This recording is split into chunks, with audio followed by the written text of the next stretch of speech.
I'm going to be reading some notes that I'm also going to put in the description for the video. The first thing isn't actually in the notes, but I do mention it in the video, and I think it's a key concept.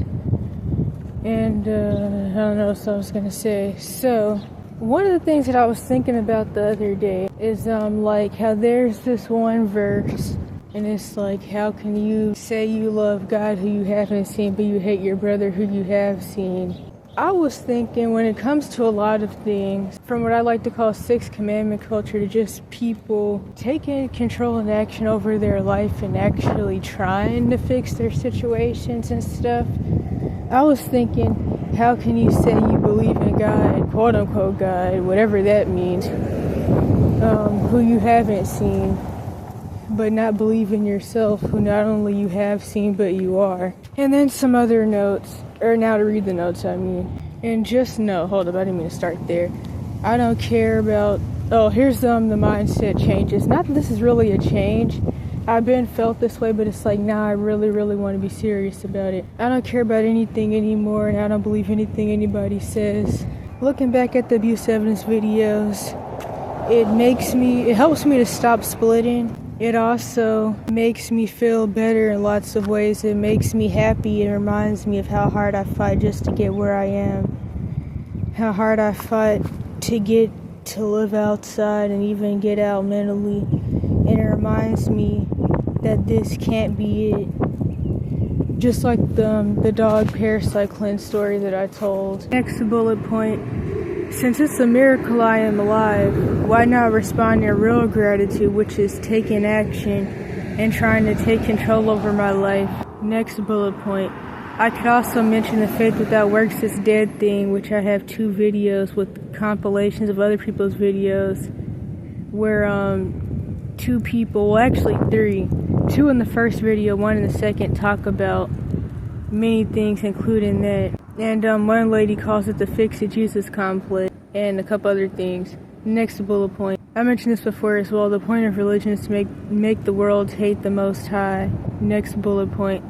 Albert Pike talked about eradicating Christianity, which he's a high-level Freemason. He talked about how to bring out the NWO, they have to eradicate Christianity and atheism, and getting people who are disillusioned in Christianity into the pure doctrine of Lucifer. And then I wrote, so no longer covertly and accidentally / unknowingly worshiping Lucifer. So they already do worship Lucifer, but they're going to eventually be in the pure doctrine of it. And the Noahide and Christian nationalism will play a big role in that, because religion is NWO anyways. Next bullet point. Quote-unquote be grateful and similar things I mentioned, like the quote-unquote you're beautiful, keep smiling, is a way of saying I hate you, screw you, and be lazy, and also even just screw your situation, I don't want to hear about it. The second quote, which is a you're beautiful, keep smiling, that people say, that one can actually give people in a bad situation a complex to make them become a seductress or something. But I'm not going to go into that. It's just not a really good thing to say to someone in an essay situation. And that's not the situation I was in, but of course, most of the things I talk about haven't happened to me because I speak in general about the different things that people go through. Next bullet point. Like I say all the time, I know a lot of people want to be in my position of quote-unquote homelessness. If done in the vagabond way and you stay in the middle of nowhere, it's better. It's freedom from torture. I've met Muslim girls and even 25-year-old guys who aren't allowed to go anywhere or do jack and say I know more about the world than them, and like they can't even ride public transportation or any of that. I remember the 25-year-old guy told me he just started being let out the house just to go to work. I know how much I wanted to be free when I wasn't. Which is another reason to actually, try to do something to get something out of the situation. Instead of all this complacency bullcrap that people push with toxic positivity, which I have a post about that I'll put in the description. And just like the guy in that youth homelessness outreach video I shared a while ago said, people say homeless youth are just runaways, so make them go back home. Or just make them go back home. But no, there is no negotiating a kid who is being sexually abused into going back to abuse. When in homelessness, they can choose their environment and leave one if they don't like it. And then he also talked about how they need families and they will train hop just to find one. That's kind of out of order, but that's a summary of what he said. Although I don't want to do the adoptive family magical thinking anymore. Not right now. Not really at all, to be honest. I'm not friendly enough for that anyways, and ever since a few years ago, I honestly don't like most people I meet. But that's a long story. I'm also avoiding attachment and stuff, so LOL. Next bullet point. I don't want to hear cliche crap like, quote unquote, you are loved and you matter. I want to focus on what's real, not dumpster fire trash, butt cheek lies. Next bullet point. I also think of a recent situation where I heard a lady describing, quote unquote, God as an abusive parent, just about. Which is really not how it's supposed to go. Like, this religion stuff has really confused people, but anywho, she was saying God only gives you what you need: a roof, food, water, and clothes on your back, and be grateful. She wasn't saying that to me though. Definitely not. But she was talking to somebody about her situation and all that. It makes me think of that line somewhere in Exodus. I don't remember word for word, but they were like, would God that we thirst and die in the desert, would God that we... Can't remember the rest, but although they were complaining and lacking faith, but what people call having faith actually seems to be lacking faith and not wanting to take action or not knowing how to take action. So, going back to the whole never let people convince you that they're stupid thing, which is, that is one of the realizations I had that led to me saving myself or working towards saving myself, because one of the things about running away / escaping is that it's only part of the puzzle. But anywho, one of the things with that, which also goes into the whole I don't believe anything anybody says anymore thing, is like, for example, if I was to tell somebody something happened or whatever in the world and they say, I don't believe you, I don't believe them when they say that they don't believe me. When people say I don't believe that and I don't believe this and that sounds too far-fetched, I don't believe them. I don't even think they believe their self. I just see a lot of the things as the weird cognitive dissonance mind games that they are in this cult we call society, or even I could say the cult we call the universe. So I mentioned before, and I definitely go back over this in my opening channel video. Like, I don't think it's the returning subscriber one. I think the returning subscriber one is the video about the whole Billy situation. The opening channel video titled Message to Abused Kids, I think, which actually I got the title from a title of a playlist that I had made back there in the evidence channels, I think the part 5. And so anyway, I talk about how like this channel came about, and I actually made this one before the part 1 channels, I'm pretty sure, talking about the cash for kids system, which at that point in time I was still just calling that and the human cash cow system, the mental health system. I hadn't even pieced together all the other branches yet. I remember having people telling me that all the adults in my life were just playing with me. The video that I have up titled Someone's Response to Me Being Smear Campaign all over the internet, that whole video is it's honestly a good video. The lady tells her story, and it's really telling of how these situations go. And pretty much, people, especially in the beginning, they'll like pretend that they just don't believe you. But I started to realize that even going to the Munchausen label stuff, that was just people's excuse to not do anything because they didn't care. It was their job to help abuse and abuse themselves, and people were minding their business. Especially once I got the GA and like all the different cash for kids system staff / mandated reporters were admitting that what was going on was obvious, but they weren't going to do anything because they were scared or whatever other excuses they made up. Them admitting that it was really obvious actually just made the whole situation make more sense. And that can even go back to the fact that I originally made the evidence channels because I was being made to feel like to be able to get help, quote unquote help, I had to prove that I was sane to get out the situation and to get help that didn't exist in the first place. And all that is what eventually led me realizing everybody's lying. When people say they don't believe you, they're honestly lying about not believing you. They just don't want to believe that. It's a cognitive dissonance side, they don't care. Different stuff like that.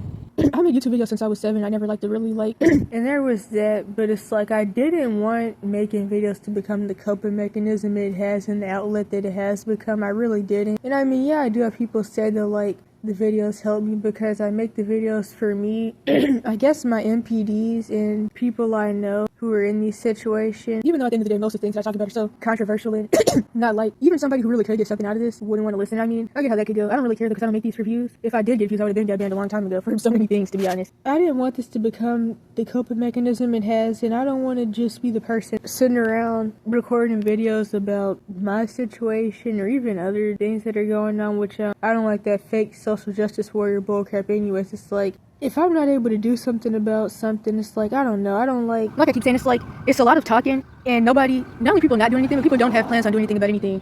Even lower level, basic, little bullcrappy situations, like, I don't know, homelessness, needing the apple, stuff like that. And I know people can even ask me, like, well, what am I doing? And I mean, that's a good question. Although, especially with a lot of situations I talk about, it's like, I mean, yeah, I can give someone tips on what not to do, but I can't really help them because I'm in the same situation. Like with the lower level stuff, like homeless situations, running away, kicked out, stuff like that. I mean, obviously, I don't have anywhere to put anybody intervening in the risk that go along with that. Because, like, if you really do something about anything bad that's happening, it's not legal. You're gonna have, for one, they're gonna want to frame you, blackmail you, and totally they're gonna want to unalive you. But I was born to be unalived, and that's like literally just what I'm here for. I'm not trying. Well, I mean, I don't care. I am trying to, because I really don't care. But I know that, like, I can't corner or like talk people into calling the police. Not that I like the police, but like in a real life or death situation, like you can't even talk someone into calling the police if like their neighbor's mom is like stabbing them or something. People don't even want to do that because of like, it's like, for one, people are raised to believe that abuse and stuff is okay, so it's all the mind your business, the freeze response, all that stuff that people get. And it makes me think back to like different times where I got in trouble for helping people, even for the bare minimum. Like, I got in trouble and the situation was used against me in the start of the Munchausen. I used to have a video about this, kind of this situation. I don't know, but some dude, like, had drove into a ditch pretty much, and I, like, called the police, and I got in trouble for that, and that's the bare minimum. And I remember I had a specific video that I made during, like, the part 4 or 5 channel with just, like, a compilation of different situations like this. I remember, like, I didn't have a phone anyways at this point in time. I typically did, but not at this point in time. And, like, I was kind of just forced to watch someone's house burn down one time. This situation was with my quote-unquote dad, though, not my quote-unquote mom, but she would do something like this, too. I remember another situation where, like, my neighbor's mom was trying to kill her, the usual situation, and I totally get that situation. And actually, we did have this one neighbor that did used to call the police a lot when stuff would happen. And actually, I remember the police did come, but they didn't even want to go inside the house. And that's the typical, because they don't care anyways. It's even kind of reminiscent of neighbors I had in my dad's and grandma's neighborhood whose mom used to stab them. Although this girl in the story I just mentioned, her mom wasn't stabbing her though, but their dad kicked her out. But pretty much they grew up alone in a house their entire life. Like, they're just abandoned. I don't know if he went back to Mexico or what, but they just grew up in the house by themselves. And I believe that girl that I met December before last, when I was in NC, that whole situation I mentioned often, who was getting armored and stuff, I believe that she's one of their cousins, to be honest. Because she looks so familiar. She looks like one of the cousins that live with the abusive Christian aunt. And yeah, so it makes sense she would end up homeless as well. I remember I tried to hurry up and sneak out the door to go help her, but then my mom had hurried up and got in the way. She had that evil smile on her face, and she blocked the door and pushed me away from the door. Stuff like that. There was a lot of different situations like that. And it's like, not only are you forced to believe that your own suffering stuff is okay, but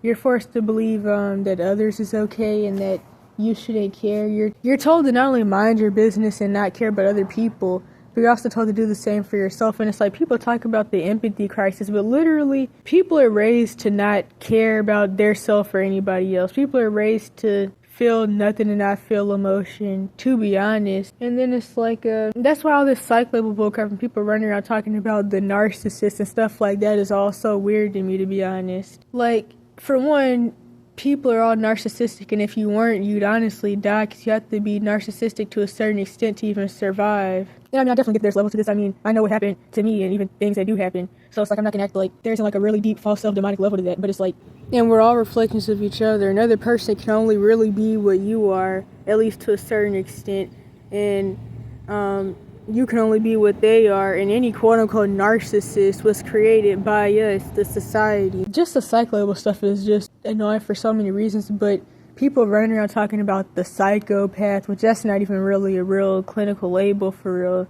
Not really. As far as sociopath, that's often used wrong. It actually means the opposite of what people think it does, because realistically, by definition, Batman is a sociopath. By definition, the original Hulk is a sociopath. The original Hulk, he would beat up guys who were abusive alcoholic dad, because his dad was somebody who doesn't believe in the Matrix, believes in justice and self-defense of their self and others, would get the sociopath label or ODD label, because that's actually a way of labeling somebody off as a future quote-unquote sociopath or antisocial. And it goes hand in hand actually with the bad black boy with ADHD label. All that stuff really means about the same thing. It depends on the situation level with ODD. You don't want to let someone hurt you, ODD. I remember a specific example from when I was in the Jim Crow self-confined place a little bit before escaping. And this boy, he was told to take his hood off, and he said, why? And then the staff were like, there's that ODD and that ADHD and all that usual stupid bullcrap. And so, anywho, there's that. But it's like, we're all raised to be that way. Like, something I've always mentioned since I started piecing together more of the mental health bullcrap and the labels is that people who actually feel empathy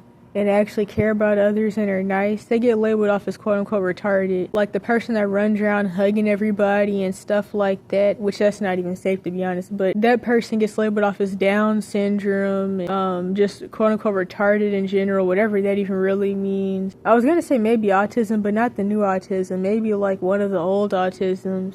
It depends though, because sometimes people do get the new autism label for having empathy and not lacking emotion. Because the new autism means just about anything, anybody who can read pretty much. That actually reminds me, another thing about the videos, aside from me like really not wanting this to be the coping mechanism that it's become, is that I've just been a tape recorder and everything I say is falling on deaf ears, and that's not, I don't like that either. And then another thing with that is, oh yeah, people, not even just the racist, religious, and atheist dudes that come here, but other people, I guess they originally think that I'm like some type of quote-unquote truther. I don't like that term. That goes into the bullcrap social justice warrior stuff. People talking about things that are going on but doing nothing. I don't like that for that reason, but also like, I'm not a quote-unquote exposer.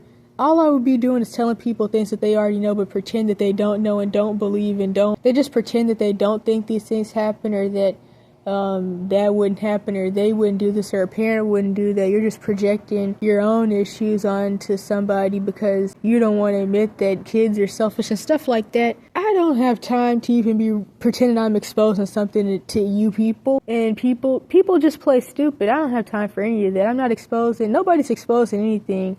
If you think you're exposing something, you're just telling people things that they already know. We're lowercase gods over the planet. The way that universal laws works is that the higher-ups have to tell us everything that they're doing, and we have to agree to it. If we don't rebel or we don't do anything about it, we agree. Everything that happens on this planet happens because we do it and we let it happen. That's how things work since we're gods over this planet. I don't have time for any of that dumb, stupid stuff. I'm not exposing jack to nobody. You people already know everything I'm talking about, whether you say that I just need therapy and the different things that these little caucasoids say and house niggers. I don't have time for none of that stuff. I'm not exposing anything. I'm just a person talking about real stuff and showing real stuff, and that's pretty much it. I don't know, I'm just talking pretty much about real stuff. I don't know what to say about it. There is no truth, or there is no exposing. It makes you think back to something I mentioned a lot that makes some people uncomfortable, is that, like, I'm talking about different things while going through them myself. People are, like, used to these people who, like, make videos about the situation years later down the line once it's over and done with and said. People like to see that for whatever reason, but they don't. It makes them feel some type of way. See somebody talking about certain things while in the situation. I mean, as far as most people care, I'm just the abused, traumatized kid who needs therapy, and that's why I make videos, because I need therapy. And I hate when people try to make the reality of the world and like things that are happening about me. Like if I talk about something that happened to somebody, somebody says you just need therapy because I guess pretend that they don't believe that whatever I'm talking about happened. Or it's like when people make stuff about me like that, it's annoying because it's their way of trying to like minimize a global issue that most people deal with, and they're trying to make it seem like it's just my experience, or just my little delusion in my head somewhere. Like people don't go through real life or something. All that is annoying. I could care less for anybody's games, and that even goes back to me saying I just want to focus on what's real. Think about what's real and try to figure things out. Not people's weird games, none of that stuff. So I just thought about this as well. Another thing going into, I was gonna say sixth commandment culture, but not even that. Helping yourself and helping others in general. People who sit around crying because, quote unquote, the world is a bad place and they feel bad for people and things are happening that shouldn't be, and they do nothing and they're crying. They can be quiet too. I know someone, or like knew, I guess I could say. And anywho, they were pretty much like always crying and stuff, and like, I mean, it was definitely about like a lot of things that had happened and were happening with the situation, and also a lot of racial stuff that's happening. And so anywho, I knew that like they were always upset about things because they feel like people don't really care about each other. They'll be crying about that and just like different things, but it's like, I just never liked that bullcrap. People saying, well, I don't want to hear about this because that's a lie and that's hard to hear about. There's nothing I can do about it. All that stuff is bullcrap. I don't like the idea of people sitting around talking about stuff, but they wouldn't do anything about it. And like even this, I actually like this a lot. When like somebody's in like some type of homeless situation and somebody's like, oh gee, I feel so bad, and somebody's like coming for people that are like talking junk about the person, and then someone will be like, well, if you care so much, let them live with you, and then they don't respond. Even though I get the like I guess I could say meanness behind that type of comment, I actually like that. I like stuff like that because I like real stuff. Like I don't like all this stupid chicken pussy weird stuff that people have going on, and they sugarcoat this, and people sitting around crying about stuff and talking about this and crying about that and all that, and it's like no. Sitting around crying about stuff for what? What does crying do? Are you crying to? I mean, people can say they cry because, I don't like any of that stuff. And it's like people just. This is why I really started to not like most people I meet. Like honestly, just no. I'm just thinking about it now. Like people just sitting around crying about stuff and saying this is so hard to hear and what about this and if God was real, why won't he fix this? Or the other side people are like, God fix this and God help my neighbor get a banana. Nah. All that stuff is bullcrap. People are majority. That's not even a word. Some bullcrap. That's all that is. And then I remember the situation where like some people, this midget guy and this lady, they were making stupid, what was that joke people were making? 500 bottles of baby oil or 5 million. People making jokes about that, but then like when you say, well, why are you making jokes about human trafficking? They're like, well, I don't want to talk about it. But shoot, you were just talking about it. And then these are the same people that'll be like sitting there acting like it makes them feel so upset and so sad and all that stuff. And it's like, nobody gives a crap about anybody. Nobody gives a crap about crap. Nobody gives a crap about themselves. None of that. People can say that I'm living in my own little sad, depressing world, but shoot, we're living in a sad, depressing world together. Like, you can pretend you're not in there, but you're in there too.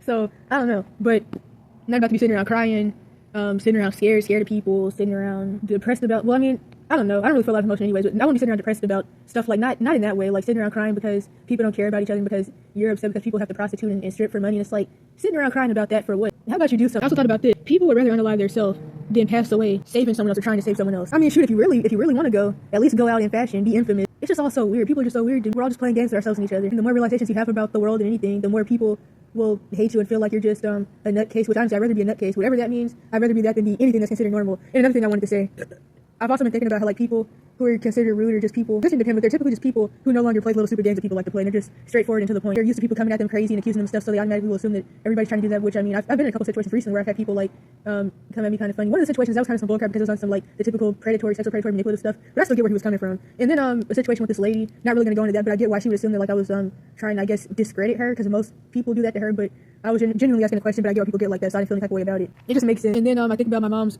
boyfriend and how like he once talked about how he liked Trump because he's crazy and says whatever he wants. Although the reality that I thought about when he said that though is that these people are puppets, they say what they're told to say, but I still get what he means. And then I mentioned a little while ago a Facebook post that he made, which I really just stopped stalking people, but he was like, people always say I have a smart mouth, but I've never met a dumb man with one. And I get it. I actually like that quote a lot. I'd rather have a smart mouth than a stupid. I wasn't going to make a video again for a while because I feel like I've just been embarrassing myself. Not on purpose, but like, I'm not that I really care, but I feel like I just come off in the world as like, either like I'm trying to attention seek, and I don't even mean in the videos, I just mean like in general. So like I'm really not even talking about the videos, I'm just talking about like or just like talking a lot or trying to be a know-it-all, which I mean I have been accused of that throughout my whole life. In fact, all my relatives have, which that's a common thing with the I really hate the term chosen one, but the whole quote-unquote neurodivergent or empath or nurture prophetic thing. I don't really like any of those terms honestly at this point, but because it's like, especially with the chosen one term, that's what I've always said. People use the term, but it's like nobody's helping each other, nobody's doing anything about anything. I don't want to be that person sitting around talking about some chosen one and I'm not doing jack about jack, even for myself. But coming off as a jerk, and it's like I don't really care that much. Honestly, I think being a jerk could be, I mean, it depends on what's actually meant by jerk, but honestly I feel like it could be a good thing. Because it's like, other than that, you're kind of just playing games with people and playing games with yourself and just letting the bullcrap flourish. This goes back to something that I've talked about plenty of times before. I made a post about it like some days ago. I know I mentioned toxic positivity, becoming what people like to call quote-unquote bitter and angry. I know I mentioned in some video, I think it was a video titled Good Things About Running Away, where I talk about how it's like people like me who have like had to do what I'm doing now, our whole life was like literally putting hope and faith into getting out the abuse situation and hoping that we one day get out. And then it's like, especially the past few months, I guess I kind of have changed a lot, but it's like, it's kind of like a now what thing, because it's like literally everything was about getting out. Everything in my life was about getting out. Now it's like, now what? Not because I didn't have like a plan of things I wanted to do after getting out, but just because like, kind of like I've been said, or at least I used to talk about more, it's really just going with the flow. That's what it's about. Going with the flow, because like some things don't work out and everything doesn't work out how you would want it to. And I do feel like when we're in the abuse situation, we feed ourselves a lot of maladaptive daydreams and magical thinking about how getting out will be. But also it's like when you're in constant survival mode and you're like being this parent, unpaid therapist figure to everybody all the time, you're just in more of a like work ethic mindset that's really, it's not coming out how I want it to. But then it's like, as I said before, once you get out here and you're not like in constant torture anymore and things are peaceful and you actually have time to think and just sit down and go to sleep and eat, you get more laid back, you start to regress more, which I mean I had already I was always pretty regressed, I feel, but I definitely started to become more regressed. Like I said in that video, I was thinking about telling someone I'm not the same person I was when I first talked to you, but it's like, honestly, aside from having MPDs anyways, I can't say that I changed for the better or the worst, but I haven't realized anything new. I've just accepted and constantly been hit in the face over and over again with things that I had been realized since before the abuse evidence channels and during the abuse evidence channels. It's like the same realities just hit me in the face over and over again. But it's like a good thing though, because it's like I'm just really done with the bullcrap. I'm done with all the games. I'm done with all the maladaptive daydreaming, the magical thinking, the fake hope, and all the different games. And I mean, of course, one of the things about running away is that you do that because you've accepted the fact, at least enough to know you have to run away, that there is no help. Nobody cares. You have to save yourself. And it's like I did that, but I think I still had expectations that of like this fake adoption story going on in my head every now and then. And as I say pretty often, I wouldn't even trust anybody to be in a parent position or anything similar to that.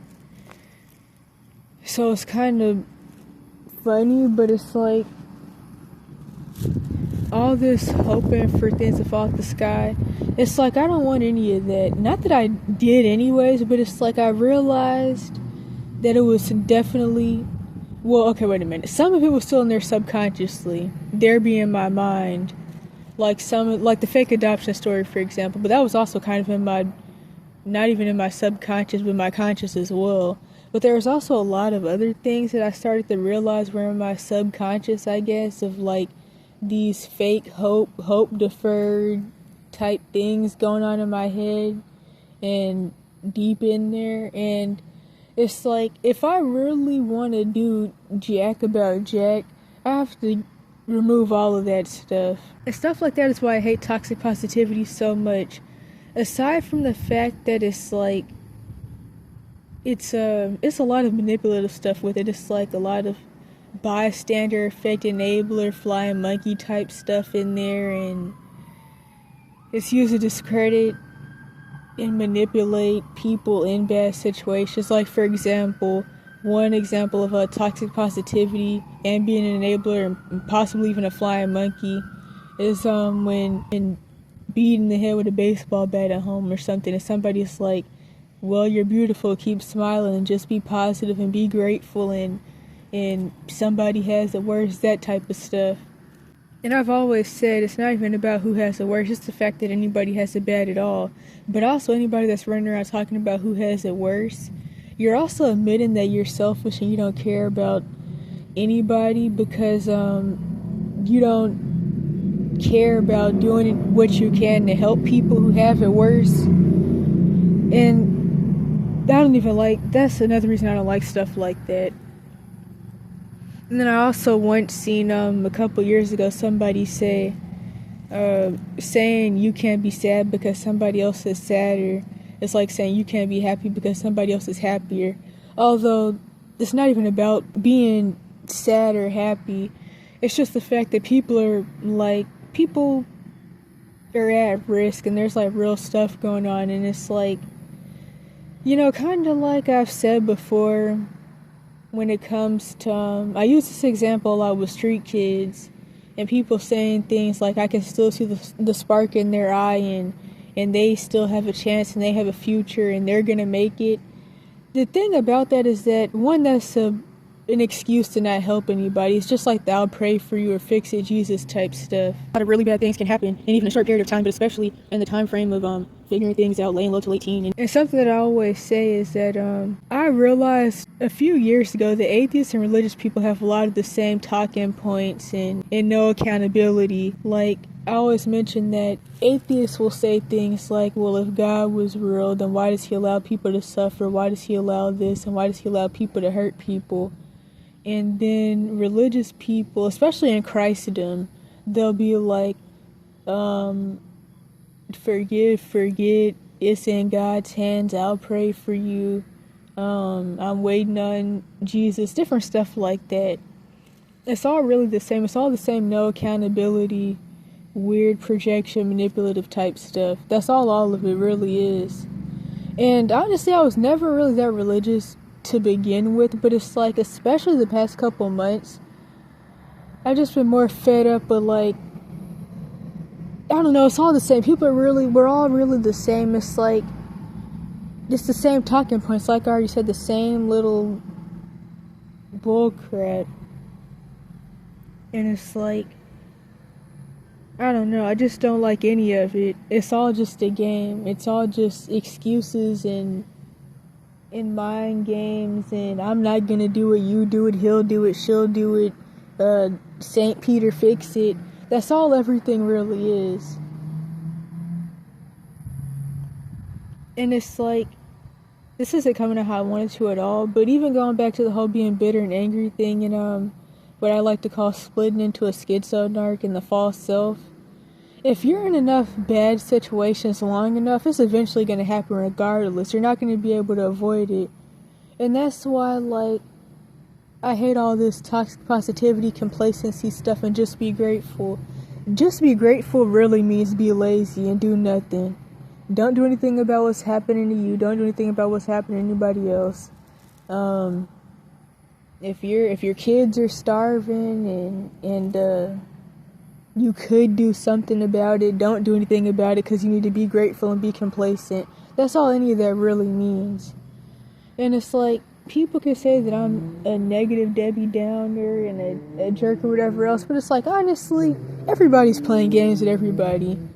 Just like I realized when I was piecing together the Cash for Kids system and during the evidence videos, never let anybody convince you that they're stupid, because honestly, if they are, stay away from them, and if they're not, stay away from them.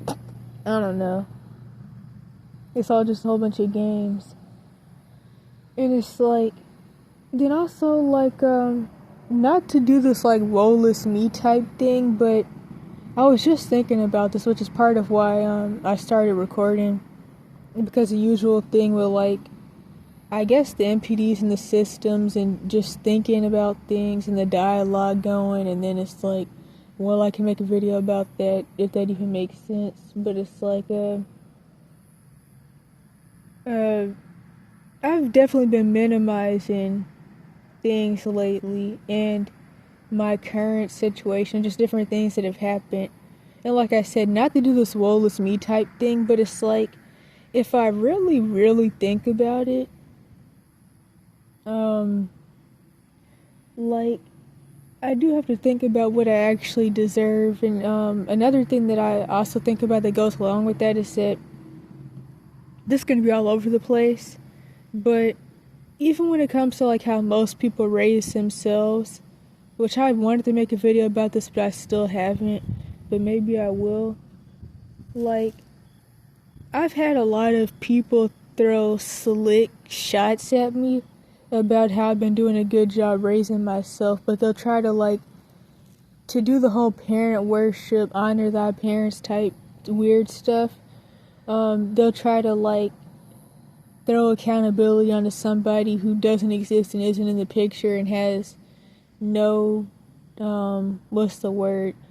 Pretty much trying to, like, take away my credit and throw it onto some quote-unquote parent that never existed. I've had people do that a couple times throughout the years. And it even makes me think back to a situation in that little 3 months of school I went to, where, like, to summarize, because I don't even really remember much of the situation, but my mom was arguing with somebody some staff member at the school about something. She was cursing them out with her boyfriend to play hero, because it was a situation she created. And I was sitting in the stairwell, and then the resource officer and some other staff he was walking with, these little junk talky Freemason dudes that are, like, effeminate and all that, he was there when my mom was cursing out whoever. In fact, I think he was one of the people. And so when he had saw me and he was like, oh, that's her mom or that's her daughter, something like that. And he was like, I'm surprised because she's so quiet and her mom is so loud, and usually the daughters have a loud mouth just like the mom. And that's what the credit mishandling, as I guess I could call it, makes me think about. But the reason I mention that is because I want to give myself credit for what I should give myself credit for. Like, a lot of people, they know that their parents didn't and don't like them, but then they'll like do this weird dissociative amnesia, fake forgiveness, cognitive dissonance stuff. They'll be like, yeah, and I give credit to my mom for this, and my dad for this, and my grandma for that. In fact, this dude, his story is somewhat similar to mine. Honestly, the usual story with the cash for kids system and the Munchausen and all that. But he lived with his grandma a lot, another common situation. And he's always doing this, my grandma told me, or my nana, something like that. And you know what? It makes me think back to like this joke I used to make about how I worried about being like Jennifer Tilly, or more so Tiffany from Chucky. Because when I was a baby, I had to watch Chucky every single day. And it was my favorite movie. And how like she would always be like, mother always told me this, mother always told me that. But my mom didn't even really talk a lot unless she was lying about something. So I don't really know how I do that. Maybe I could do my dad always told me, but I don't even really know about that. But anywho, I remember this one line from Chucky where Tiffany had said, my mother told me something, and he was like, I killed that bee 30 years ago and she still won't shut the F up.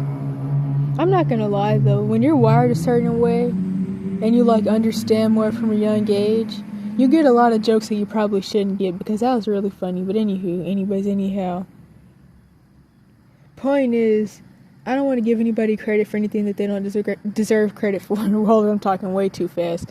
I don't want to give credit where it's not due. I don't want to give respect where it's not due. Never that. To anybody. What was the other thing? It was something else. Oh yeah, I don't want to blame myself for things that really, it isn't even something to blame myself for. I don't want to take accountability for things that aren't my fault. Any of that stuff. And all of it goes into, not that I didn't already think about these things even before escaping, but it definitely goes into a change of mindset, I could say. Because it's like, especially since before my birthday, I've been really, really focused on things that I kind of was trying to focus on, but I'm always in this like rush type, I don't have a lot of time left mindset, because I really don't, but I'm not going to go into all that. But I've just been like trying to work on things and figure some stuff out, because it's like, because I'm not going to go all the way back over that, because I talk about that in the part 1 and part 2 titled My Soul for You. But overall, it's like, I'd rather focus on like trying to figure something out and trying to fix situations, because one, wanting to help myself, and then 2, wanting to help other people. But overall, just like knowing that realistically I deserve it, because it's like, let's be honest, I have I'm trying to figure out how to cure myself still, and I've cured, I would say, about half of my issues, which I talk about. I have a whole playlist about this titled How to Know If You Have Mitochondrial Dysfunction. But I have iatrogenic brain damage and ANS damage that cause iatrogenic metabolic issues. I should have been dead. It's a miracle that I'm still alive. Like, especially before I escaped, I was so malnourished, I shouldn't have even been able, sometimes I couldn't really stand up. So it's like, there's that. And then it's like, just with other stuff, and then the fact that losing my mind is always on the table, and also other things, but more so the health issue stuff, and the losing my mind. It's like, I have to figure out how to cure myself, and I have to figure out how to fix my situation, because I've never been the one to care about dying. I've always said since I was 6, I don't want to live long anyways. But what I do not want to do is I don't want to just be here to suffer and then die and then do nothing that I was supposed to do. That's something that I've always worried about. That and becoming cold-hearted. But the cold-hearted thing, not even so much anymore. But like I already said, losing my mind is always on the table. And not even because of like the trauma, spiritual, not even because of that, simply because of the brain damage I have, and like the fact that, crap, I mean, it seemed like, I mean, I've gotten better, but it seemed like starting at 14, I started to go even more into the early dementia type stage. And that's because of metabolic issues, chemical stuff, and food and diet, carbs, etc. But more so for me, the brain damage. I mean, the diet thing throughout my life, I mean, that doesn't make it any better, but it doesn't have anything to really do with that. So it's like, I have to do whatever I have to figure out how to do, I have to do it now. And that's something I've been thinking about a lot lately. Because it's like, there's just all this, it is what it is, and I mean, I know I say that stuff pretty often, it is what it is what it ain't, everything is everything, and what was the other song? Everything is everything, and it was something else. I don't know. It's like, I don't really think that that's really an option. Because it's like, I mean, still, until I pass from the medical issues or whatever, or until, not that I want this to happen, well, I mean, I don't really care about the dying thing, but I don't want to lose my mind. So, like, not that I want this to happen, but, like, until possibly maybe just, like, the metabolic, whatever in the world, brain damage stuff, like, getting worse because of different things that are hard to explain or summarize right now. It's like I would still be in pretty screwed up positions until then. It's like, I don't know how long I have until then. Although, like, with the issues that I have had, like with the blood sugar being at 50 and being 80 pounds since 14, stuff like that, it's like, I don't really know how much time I'd have left, but I really want to focus on doing whatever I can to fix my situation now. I don't want to, like, however many years or whatever in the world I do have left, I don't want to spend the rest of them in any screwed up position. And like I started saying months and months ago, something that I started to realize is that the only way to not be getting treated like crap, tortured, essayed, harassed, whatever in the world, at the bottom of the caste system, is to get above most people, some way, somehow. Of course, without the soul selling stuff, which is technically a metaphor because you can't sell your soul, but obviously, like, I mean, if you're born into the industry or the bloodlines, or you sell out, or you join one of those organizations, I mean, you're going to be getting essayed anyway, so that's not how you get out of those types of situations. You have to get above most people without all the bull crap. And I know that, like, it may just sound like a get-rich-quick scheme, pipe dream, whatever people call it, but I mean, it's like, I don't really have an option but to try, because it's like, there pretty much is nothing else.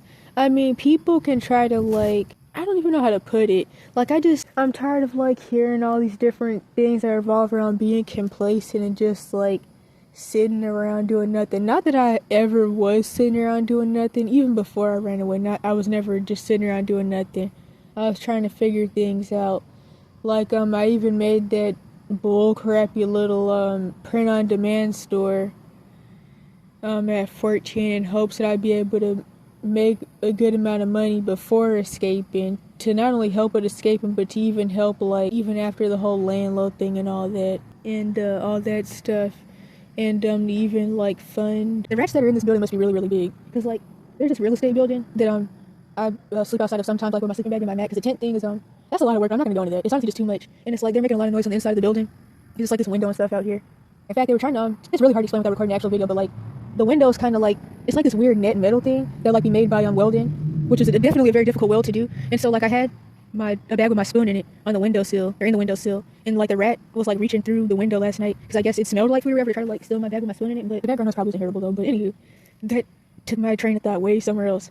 But it sounds like the rats are huge though. And like, the real estate dude who owns the place, he was showing it to some people that are potential buyers, and it's like, shoot, they better fight Master Slender when they buy, before they buy, because if all three of them would have fought him together, but now I'm about to go away somewhere else, or I already have. Anywho, to get back to the point, another thing that I was reminded of by this girl, she was talking about just the embarrassment of abuse situations pretty much. And you know, that is something that I've thought about before, but it makes me think about how, like, ever since I always talk about when I was 7 and stuff, but when I was 7, I was doing research, I don't remember why, and I thought that, like, I felt like I had frontal lobe damage because I didn't get embarrassed easily. But anywho, like, when I made the abuse evidence channels, like, it was kind of embarrassing at first. I didn't want people who actually had seen me before to, like, see the videos, and I mean, like, that's a common thing apparently. I was even watching some girl's videos, and she was talking about how, like, it's easier to talk to YouTube than, like, people in person, which is really a sad thing that's going on in society because of how people are, and, like, just how people are really disconnected. That's kind of irrelevant though, but it's like, it definitely is easier to, like, talk or show certain things to people who haven't seen you or met you than people who have. But like, I remember I even used to be worried about the videos going viral, which luckily never happened because people don't even really care anyways, for one. So, and then it's like, just like I've been saying a lot, people's bad situations are just entertainment. As you can see with the current distraction of the age-old files and all the stuff that's going on, what I like to call the minor crisis in the social justice warrior fake bullcrap, people making abuse political, different stuff like that. They're trying to, like, find some way to make it about feminism or whatever in the world they can make it about, or to make it about calling the victims hoes and different stuff like that people like to do, that shows even more how people really don't care. Even, it's just a lot of games. Everybody's playing games with themselves and each other, and nobody's actually really getting anything good out of it. But, like, even when I pieced together the Cash for Kids system, I talked about how, like, the entertainment industry, not the obvious one, This did not come out how I wanted it to. What I was saying is that people's bad situations is just entertainment. That's all it is to everybody. It's entertainment. It's something to talk about, something to make a video about, to seem like, oh, I care, I'm a good person, I'm a social justice warrior, because I care about what happened to people, and I've been through this before too, and stuff like that. It's all a game. And usually the entertainment is just for people to talk junk about the victims and make jokes about it, say that it's not real or that they deserve it because they're the bad person, the quote-unquote crazy person, stuff like that. But, like, the other branches that are part of the human cash cow systems, like Dr. Phil, Girls Incarcerated, Karamo Therapists, Calamari Productions, I'm, of course, missing some things, but, like, in fact, another thing that I also will mention pretty often is, especially since, like, maybe 2019 or something like that, or 2020, all these interview channels, or quote-unquote interview channels and documentary channels that run around recording homeless people and just different people in bad situations, and people on the internet, they come together to, like, I mean, of course, some people do feel bad and all of that, but, like, people come together to talk about, at least it's not me, or they did this to themselves, and different stuff like that. Like, even this one thing that I've seen before, but even recently, where, like, somebody was talking about how they felt bad for, people who were, like, nodding off on Fetty, and then somebody was like, don't feel bad for them, they did this to themselves, feel bad for the kids being essayed and stuff like that, and it's like, well, these are the kids and the people who used to be kids that were getting essayed, so what's your point? Obviously, if you don't care about them, then you don't care about the kids being essayed. Maybe you think you care about something that may have happened to you, but even oftentimes, people don't even really care about what happened to them, because people really, they don't care about themselves or others, but they had this, like, masquerade that they do, like, even with the realization that people who think that, this is another reason why, I mean, I just don't think that I am in general, like, I really don't think that I'm nice or friendly, but another reason why I would never want to do the whole I'm a nice person, I'm a good person thing, aside from the fact that I don't really think anybody's good, is that it's a lot of mess with that. And it's like the people that think they're nice people, they're just perverted, limerence obsessed, codependent people pleasers who are constantly putting themselves in bad situations because they're codependent and they're unintentionally manipulative. And I mean, I'm not even gonna lie, I kind of feel like I recently put myself in another FP situation, but it's always really embarrassing for a lot of reasons, and I just regret it and feel bad. But it's like I wouldn't want to go on an embarrassing apologizing spree because they wouldn't even understand what I'm talking about anyways. And it kind of goes into this thing that I started saying when I was about I don't know, this was years ago. Not that long ago, but it was years ago, and I was like, oh yeah, the best thing for BPD is to just not talk to people at all. I feel like that's the best thing for a lot of things. Not that isolation is good, but I mean, it's not like you really typically have a choice in certain situations, and when you're just a certain type of person anyways, because you're gonna be, I hate the misfit term, but just like Daisy from Santa Monica Close-Up says, you're gonna be a misfit anyways. And it could be for, like, good reasons. I mean, like, honestly, it makes me think back to why I like Damian Wayne for, like, his, what would now be called narcissistic defense mechanisms, and how he was just upfront and honest and to the point. Oh, yeah, and going back to me minimizing. No, I was supposed to be talking about the embarrassment. So going back to the embarrassment, I don't know when I got off of that, but like, I thought about it, and it's like sometimes the situation is a little bit embarrassing, like with the racial situations with the quote-unquote white woman and quote-unquote black boyfriend duo who get together off of Jezebelness and trauma and weird stuff, and they're like, we wouldn't do that to our mixed kids, and shame on your parents, and we wouldn't have our mixed kids on the streets. Your mixed kids they're gonna go through the same thing and then some, because that's how it goes, to be honest. It's like they get together and act like their kids are gonna have a better outcome, but their kids go through the same bull crap. They go through the same nigger synthesis, pretty much. Caucasoids and True Yasharel especially are very similar and have a lot of, they're both weird and have a lot of the same bullcrap and abusive tendencies and the same issues, to be honest. Another weird racial thing where, like, sometimes white people just, like, laughing, but it's starting one stuff. It seems like the higher up society are, and the more money they have, the less they have a soul, and the less human they are. Because it's like, the ones that are, some of them, the ones that are, like, on the lower levels, even some of them that aren't, it's like they actually, like, have a soul, and like, they don't have the fake smiles and fake, try to, like, get their eyebrows to surface, just pretend they're worried about me, they just want to kidnap me for essay rituals or something. Even that situation with those rich people in Santa Cruz or business Santa Cruz that, like, want to use it for the demonic ritual, and they told me to climb in their car for snacks, and to get naked for $20, and how it's really, really hot, and how it's really too small, and all that stuff. Like, even that situation, how they, like, tried to fake facial expressions and emotions really hard to pretend that they were, like, worried about me and ask me if I was okay. Law enforcement's the same way, and some medical professionals, but you need to think back to this post that I made months ago. This was probably a year ago, or more, where I went on this rant, because something that just happened with Border Patrol about how, realistically, medical professionals and law enforcement's the same thing. But I need to make me think back, I'm pretty sure I mentioned in that post, how, like, when I was a lot younger, I remember hearing people say things like, doctors are the quote-unquote black women, what police are quote-unquote black men, because I don't know, like, the bullcrap, like, white labels. But this deeper, I mean, that's definitely true, but it's like, it's even a larger scale, and that they're really the same. It's the same manipulation, weird stuff. Anyway, so there's that, the whole weird life thing. But then lastly, just like, I don't know, seeing other people with their families while I'm, like, just sitting in a parking lot somewhere, or like I'm carrying a lot of stuff. It just even happened when I was 16 as well once, like, carrying a lot of stuff and just kind of, like, tripping over the bags walking through. This was a mall parking lot, and people with their families, or just, I don't know, anybody in general, them just looking at me with, like, I call it fake concern. Like, the concern looks and, like, what do you have going on? And or even the whole you better be grateful because you could be like that kid over there, and that's why you should be grateful. Stuff like that.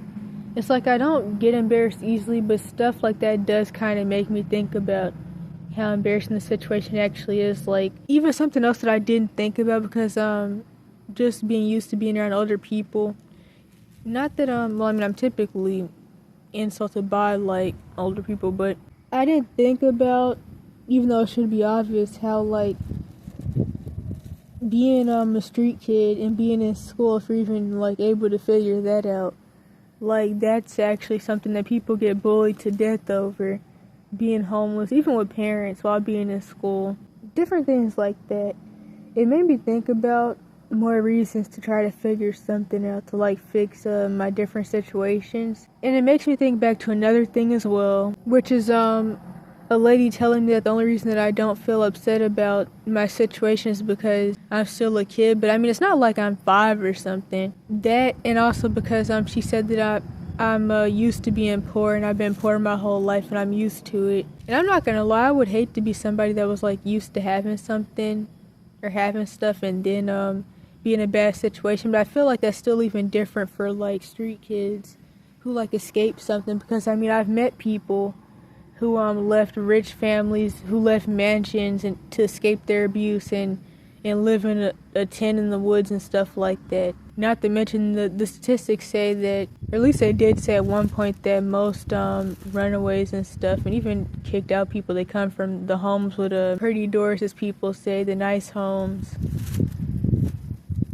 And I mean, it makes sense because there's a lot of essay and all types of stuff. But with the way the systems are set up, I mean, I don't know how much I would think my relatives would have had anyways. It's like, I mean, we were bound to not have much, so it's like, I don't really get what the alternative would have been, if this is even making sense. But the reason I mention that as well is because it makes me think about how like people try to convince you to be used to bad situations, and I'm realizing that I need to stop like minimizing stuff and being used to and complacent and stuff. Well, I won't say complacent, because I was never like complacent. I couldn't be complacent anyways, definitely not in the previous situation, but I'll just say used to. And I think that's something that like a lot of people really have to think about. And I think this may be the last thing I could say with this. It also makes me think about a debate in the religious sector, and I've even mentioned some of the stuff before. So like one person will say, which I mean, there's definitely a lot of truth to this. One person will say that people want to be rich, but when it comes to like the Bible, or either believing in the Bible and being outside mainstream religion, or believing in the Bible and being like in the church, I guess I could say. But it's like, it's a lot of stuff I could say with that though, because since religions end up on its own false foundations, you can't be in mainstream religion and believe the Bible. But I'm not going to make it too confusing. So these people, one person will be like, people want to be rich, but you're not supposed to be rich, and like, not even just being rich, just having money in general, they'll act like it's bad or something, while also still making money from people themselves for bullcrap, almost on some snake oil type stuff. And they'll talk about like how people, which this is true, it's really true, people get depressed and all of that trying to climb to the top, because the point of movie stars and stuff is to make you feel like you can get up there too. And I mean, that's true, but it's like, everybody doesn't have to be a movie star, and that's another reason why, like, for years now, I've really started to hate the whole Illuminati bullcrap more and more. Not only because it confuses people, because it's not an organization, it's a bloodline. Like, you're not joining the bloodline families that rule the world or any of that. That's not how that works. And you have to be in close connection as well. Because, I mean, plenty of people have RH negative, even from colonization. Because melanated people only get rhesus monkey blood from the white colonizers or the Caucasian colonizers. And still, even if you're not in close connection, you're still not going to get it, even if you have the RH negative.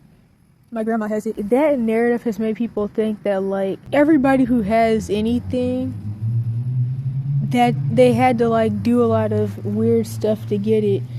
That's why, like, I really hate how these rappers and different industry people and these bloodline people like Elion and all these different people, they're shoved down people's throats to make people forget about the actual self-made millionaires and stuff like that. They're shoved down people's throats to make people forget about the fact that there's other ways to I mean, they're definitely trying to keep this from happening and even take out people who aren't down with them boys, as Duane McClain used to say. I haven't watched one of his videos since I was, I don't even know, 10, but I think he got banned at one point. But then he became a wizard, so then it was kind of whatever. They'll try to take you out, but it's still like, it's other ways to do things. Like, even the under 30 and tech bro stuff, a lot of this, the Forbes, under 30, all that stuff, even a lot of that is really made to confuse people and shove a narrative down people's throats. Because people are even saying that, like, these meme coin people, these tech bro people, they're scam artists. And one of the things that I never wanted to do, I never wanted to, like, have to do, like, anything that revolves around, like, leading people in a bad direction or just doing some messed up stuff. I never wanted to do any of that. I never was materialistic or really cared about money anyways, but it's like, to be able to do anything for like, at least even the other people, I mean, I'm gonna have to figure something out. But it's also like, I mean, at the end of the day, as people already know who save themselves and take the first step by getting out here, they already know that nobody cares and nobody's gonna save them. And it's like, I mean, the reality, people can try to like say that I'm just being negative about the situation, but I will just die or lose my mind in any bad situation out here or wherever if I don't figure out something. And I mean, I even had somebody tell me recently, I mean, you never know, you may like come across somebody who will take you in and it'll be life changing. And I mean, that's nice and that's fine and dandy, but I don't even really want to think like that, to be honest. I don't want to think like that anymore. And I also never did want to be complacent either. I still want to be trying to figure out whatever and do whatever to save myself, even if I have something like that pushed in the back of my subconscious somewhere, which I don't want to do that either, to be honest. And it's like, I don't even see my situation as a bad situation, since like for a lot of people, as I've mentioned before, this is the end all be all. For many, the most they're ever able to accomplish is getting out, and then they become a vagabond or nomad or whatever they want to call themselves, or a train hopper, which all that goes hand in hand, or hitchhiker. I mean, a lot of people, they've been hitchhiking across the country since 12 years old and stuff, but I don't hitchhike anyways. I wouldn't do that. But it's like, especially with the like eye traumatic neurological issues I have, like sometimes I can barely see, I can barely hear, I barely know what in the world's even going on. It causes like more splitting due to like different stuff with the hypothalamus, ANS damage, and just different stuff like that. It's like, I mean, I get more sick indoors though, which I've talked about before, I'm pretty sure, in the mitochondrial playlist or whatever in the world. I like nature and all of that, but that doesn't really get to where I really want to be when it comes to being able to help people, like just doing the nomad thing. And realistically, I really don't even have the health for that. Like, I've been chronically ill since 12, and I got more sick at 14.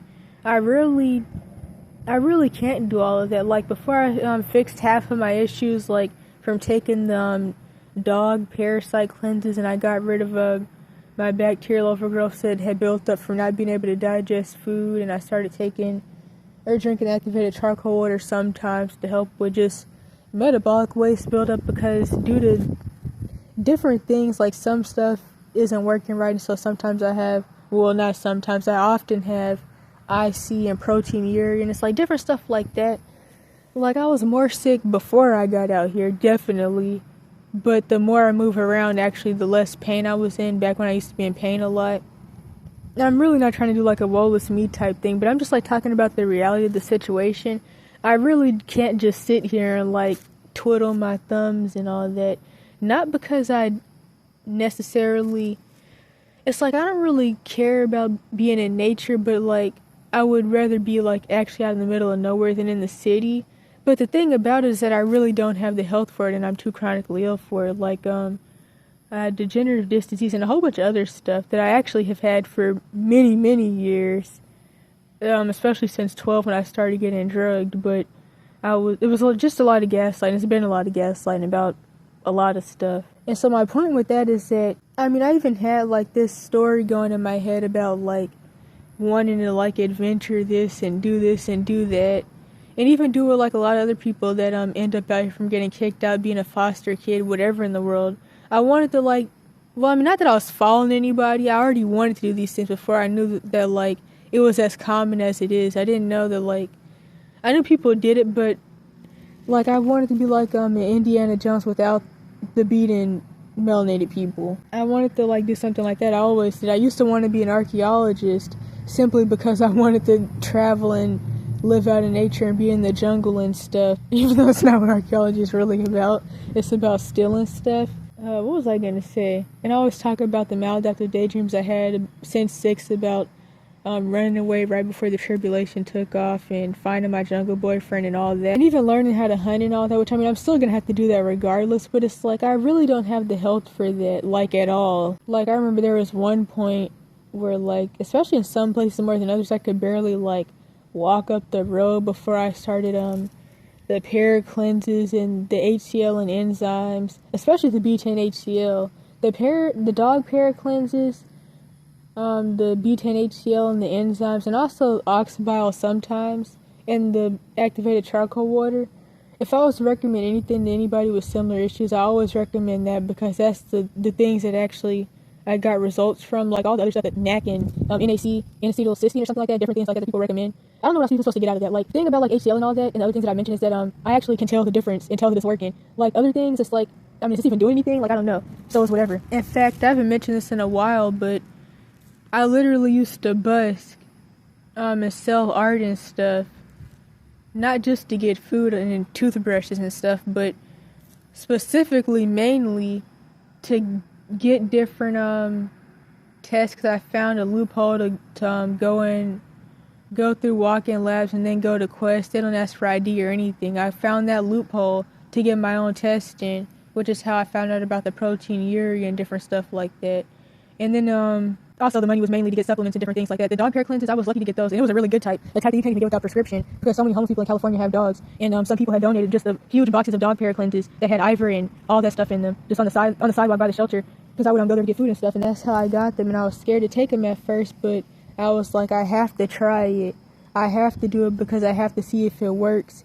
And it's like, most likely nothing will happen, because I've been blessed to survive a lot of things, especially when it comes to drugging and stuff. I mean, a lot of people do survive the drugging, though. Some people don't, but typically you do end up with a lot of bullcrap issues that you do eventually die from. But like, even though the mainstream medical system tries to scare people into believing if you try to cure yourself, or if you take this and take that, it's going to hurt you, I was like, it's probably not going to.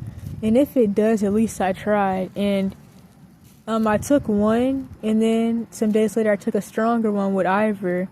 I can't remember if that was the Tryhard or the NexGard, and after that I never had any of that pain again. Like, I used to be in literally constant pain, and throwing up and diarrhea, and waking up in the middle of the night to throw up and different stuff like that. And then eventually I found out about the HCl and the enzymes. I tried glutamine at one point because I thought it would help like digestion. I don't know why, but that did nothing. It actually made my degenerative disc disease. I don't even like to claim that stuff really, but it made that worse before I even like really knew I had that. Even thinking about that that dog med story, like, it's just like that. I have to try it just to see if it works, because if it works, then I'm going to get a lot of benefit out of it. I'm not going to be suffering as much. And if it doesn't work, then it's whatever. And if it causes more issues, at least I tried. That's really how this is. Which, nothing that I plan on trying when it comes to, like, fixing my situation should cause more issues, though. But it is, like, if it fails, then it's whatever, at least I tried. But as far as it causing more issues, that's not really, like, something to worry about. Maybe possibly wasting some money, but that doesn't even really matter anyways. That's what it is, pretty much. And that's how I'm, seeing things. Oh, crap, I forgot to say something I was supposed to say. I don't even know when I got off of this either, but going back to the religious thing. So, I mentioned how one person was saying, pretty much, you're not supposed to be, to have money, and you're not supposed to, like, be able to even eat, pretty much. And then another religious person will be like, but most people, especially when it comes to the Old Testament, were rich. And that's something that I've seen with, like, Solomon and David. But also another thing about that, though, is that, True Yasharel, they lived in before things started going downhill no, because this was, I'm thinking post the first king thing. I don't want to get confused, but anywho, they were an anarchist society, pretty much. So, I mean, like, they didn't have, like, the 13 bloodline families ruling everything. I mean, Egypt and Greece and Rome, they eventually did, like, have their moments, but it's like, they didn't have, like, people at the top keeping people down like that. So, I mean, it was easier to, like, achieve certain things, especially in your own anarchist society, with just your own people, and you govern yourselves, and you have your own, you take action into your own hands when it comes to, like, laws and whatever in the world and all that. That side isn't wrong either, where, like, I mean, Solomon, he had money, and David, and, Abram especially, because he wasn't a king either. So it's like, I mean, of course the kings would have, like, they have a lot of stuff. But when it comes to, like, Abram, because even still now in, like, in now called Africa and the now called Middle East, I mean, owning land is still pretty much wealth. It even makes me think about when Stephen Darby said he went to Africa, and people would tell him or assume that he was rich, and they would tell him he was rich because he was American, and he'd be like, no, I'm not rich, you're rich, you own land, you can build a farm, get people to work on your farm, and sell that to make money, you're actually rich and I'm not. And even a recent interview that I watched, or a podcast, I guess, and this guy was talking about his mom made him go move in with his dad in London, and because she heard that when boys don't have dads, they're more likely, I think it was like 4 times more likely to go to prison, or quote-unquote black boys anyways, and so she sent him from Ghana to London. But the funny thing about it was that he was just about rich in Ghana, but he was in the hood and almost got dragged into a gang in London. So it makes you think about that as well. But either way, I've just been thinking I have to try or figure out something. a homeless person like laying on the sidewalk or whatever. I don't think this has happened since I've been where I'm at now or in the state that I'm in now, but like they'll drive by and see a homeless person laying on the sidewalk or whatever, and they'll be like, such a pitiful life to live. Just different weird stuff people do. And it's like, you know, the only way to not be treated like crap is to somehow get above most people. And there is no other option. And it's like, I've been thinking about this as well, going into the Sixth Commandment culture thing, and the thing about people not really wanting to take action. Because, like, I mean, it's not for everybody, and I get why, because actually helping people isn't legal.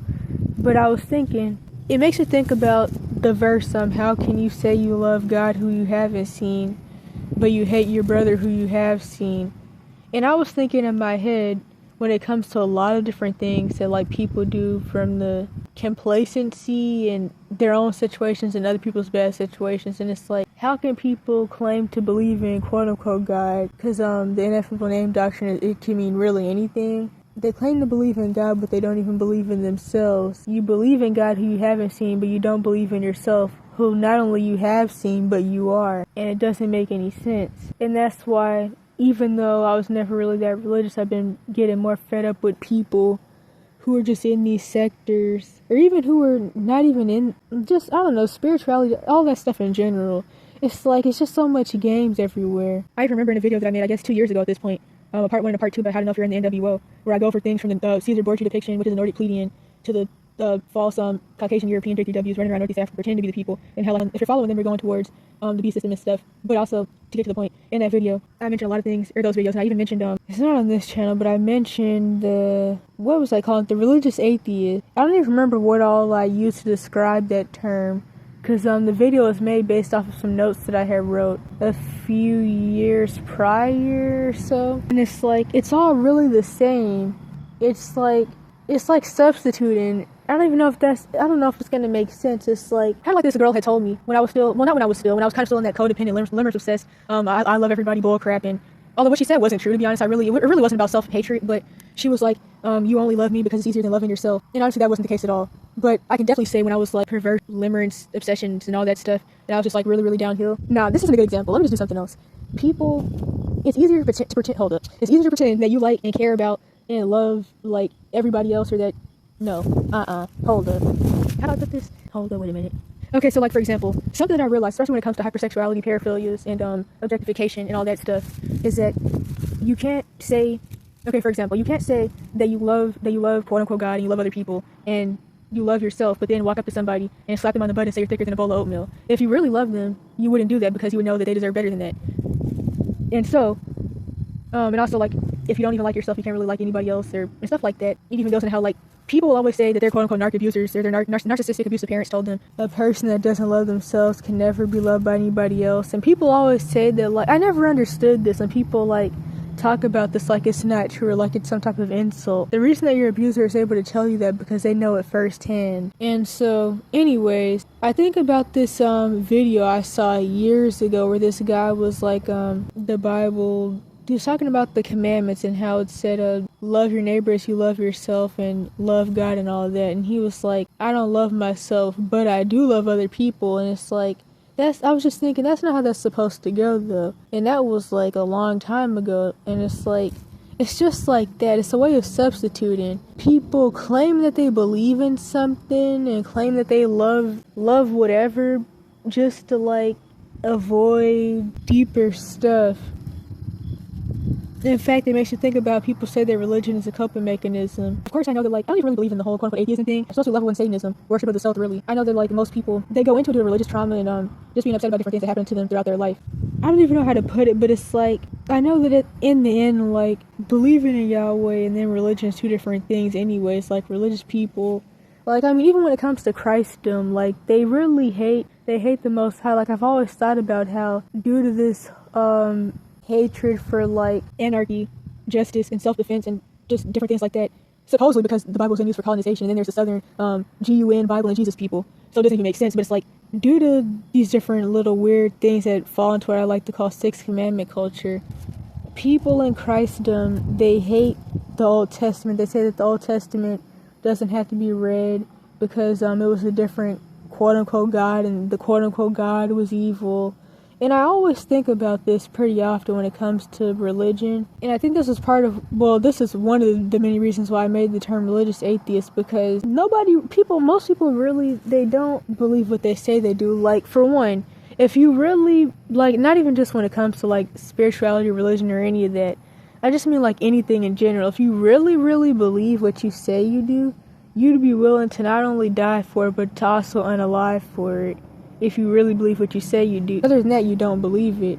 And it's just a lot of games with that as well, but it's like I can see how it can be a coping mechanism for people to try to, like, avoid certain things. Like, how can you say that you believe in quote-unquote God, but you don't even believe in yourself? It just doesn't make any sense. People are just really weird, and in the end, it's all the same. Like, people have been talking about, like, how, for years now, judgment starts in the house of quote-unquote God, and how, like, the church has become, like, people in the religious sector, the mainstream religious sector, have become worse in the world. But there's also another side that I think about, that I also think is another reason that a lot of people get religious trauma, because of what they like to consider hypocrisy.